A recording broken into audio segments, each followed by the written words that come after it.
ಮೈಸೂರಿನಲ್ಲಿ ಇಷ್ಟೊಂದು ವಿಶಾಲವಾದಂಥ ರಾಯರ ಮಠ ಇದೆ ಅಂತ ನನಗಂತೂ ಗೊತ್ತಿರಲಿಲ್ಲ. ನನಗೆ ಗೊತ್ತಾದ ತಕ್ಷಣ ಇಂದು ಗುರುವಾರ ಬೇರೆ ಆಗಿದ್ದರಿಂದ ಅಲ್ಲಿಗೆ ಮೊದಲು ಹೋಗಬೇಕು ಅಂತ ಅನ್ನಿಸ್ತು. ಅದಕ್ಕೆ ಅಂತ ನಾನು ಬಂದಿದ್ದು ಮೈಸೂರಿನ ಜಂತಗಳ್ಳಿ ಹತ್ರ ಇರುವ ಕಲ್ಪವೃಕ್ಷ ಕ್ಷೇತ್ರ ಶ್ರೀ ರಾಘವೇಂದ್ರ ಸ್ವಾಮಿ ಮಠಕ್ಕೆ. ದೇವಸ್ಥಾನದ ಒಳಗೆ ಪೂಜೆ ಮತ್ತು ಅಲಂಕಾರ ತುಂಬಾ ಚೆನ್ನಾಗಿತ್ತು. ಈ ದೇವಸ್ಥಾನ ತುಂಬಾ ವಿಶಾಲವಾಗಿದೆ. ನೋಡೋಕೆ ಬಹಳ ಅದ್ಭುತವಾಗಿ ಮತ್ತು ಸುಂದರವಾಗಿ ಕಟ್ಟಿಸಿದ್ದಾರೆ. ಹಾಗೆ ದೇವಸ್ಥಾನ ಪ್ರದಕ್ಷಿಣೆ ಹಾಕ್ತಾ ಹಾಕ್ತಾ ಗೋಡೆಗಳ ಮೇಲೆ ರಾಯರಿಗೆ ಸಂಬಂಧಪಟ್ಟ ಸುಂದರವಾದ ಚಿತ್ರಪಟಗಳನ್ನು ನೀವು ಕಣ್ತುಂಬ್ಕೋಬಹುದು. ಮತ್ತು ದೇವಸ್ಥಾನದೊಳಗೆ ತುಂಬ ದೊಡ್ಡದಾದ ಮತ್ತು ಅದ್ಭುತವಾದ ಮೂರ್ತಿ ಇದೆ. ಅದು ಶ್ರೀ ವೆಂಕಟೇಶ್ವರ ಸ್ವಾಮಿಯ ಮೂರ್ತಿ. ಅದನ್ನು ನೋಡ್ತಾ ಇದ್ರಂತೂ ನಿಜವಾದ ದೇವರೇ ಎದುರುಗಡೆ ನಿಂತಿರೋ ಹಾಗನ್ಸುತ್ತೆ. ಅಷ್ಟೊಂದು ಸುಂದರವಾಗಿ ಆ ಮೂರ್ತಿಯನ್ನು ಸ್ಥಾಪಿಸಿದ್ದಾರೆ. ಈ ಎಲ್ಲ ದೇವಸ್ಥಾನಗಳಲ್ಲೂ ಹಲವಾರು ಭಕ್ತರು ಹರಕೆಗಳನ್ನು ಮಾಡಿಕೊಳ್ಳುವುದು ಸರ್ವೇ ಸಾಮಾನ್ಯ.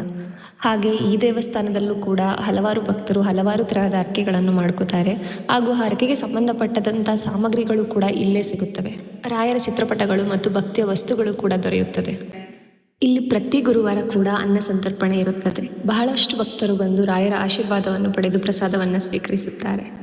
ಇದು ನನ್ನ ಅದೃಷ್ಟನೋ ಇಲ್ಲವೋ ಗೊತ್ತಿಲ್ಲ. ನಾನು ಹೋದ ಸಮಯಕ್ಕೆ ಸರಿಯಾಗಿ ರಾಯರ ರಥಸೇವೆ ಕೂಡ ಆರಂಭವಾಗಿತ್ತು.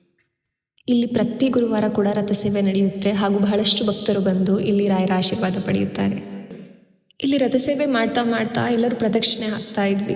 ಆವಾಗ ಎಲ್ಲರೂ ಒಟ್ಟಾಗಿ ರಾಘವೇಂದ್ರ ರಾಘವೇಂದ್ರ ರಾಘವೇಂದ್ರ ಪಾಹಿ ಮಾಂ, ರಾಘವೇಂದ್ರ ರಾಘವೇಂದ್ರ ರಾಘವೇಂದ್ರ ರಕ್ಷಮಾಂ ಎಂದಾಗ ನನ್ನ ಕಣ್ತುಂಬಿ ಬಂದಿದ್ದಂತೂ ನಿಜ. ರಾಯರ ಭಕ್ತರು ಇಲ್ಲಿಗೆ ಒಮ್ಮೆಯಾದರೂ ಭೇಟಿ ನೀಡಿ.